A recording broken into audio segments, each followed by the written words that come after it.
The courtroom echoed with horror as justice was finally delivered. Before we begin this next chapter of Peter Sutcliffe's story, make sure you've watched part 3.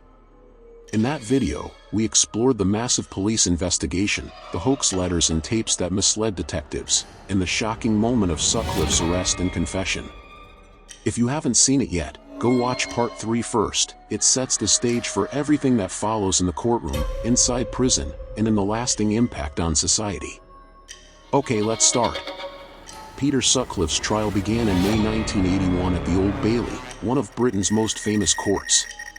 The case drew massive public attention, with survivors, families of victims, and the press watching every word. Sutcliffe admitted to the killings but tried to argue diminished responsibility, claiming he was guided by voices. His defense team pushed for a reduced sentence, suggesting he should be sent to a psychiatric hospital instead of prison. The jury, however, rejected his claims. They found him guilty of 13 murders and 7 attempted murders. Justice bore down on him. Sutcliffe was sentenced to life imprisonment with a whole-life tariff, meaning he would never be released. The court made it clear, the man who had terrorized Yorkshire would spend the rest of his life behind bars. Even behind bars, Sutcliffe couldn't escape violence. Locked away, Sutcliffe's life inside prison was far from peaceful. Other inmates despised him for his crimes, and he quickly became a target.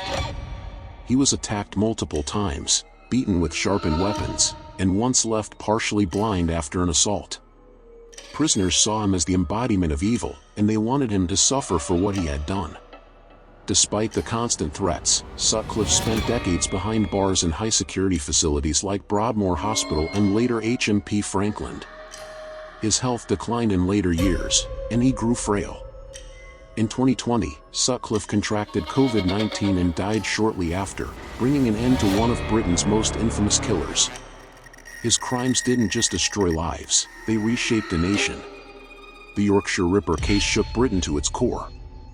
It exposed deep flaws in the police system, especially how officers handled female victims and how resources were wasted chasing false leads like the Wearside Jack hoax. The case became a turning point in British policing, leading to major reforms in how serial investigations were conducted. Beyond policing, Sutcliffe's crimes ignited the women's rights movement across the UK. Protesters filled the streets demanding safety, accountability, and respect for victims. His actions forced society to confront uncomfortable truths about gender violence and public safety.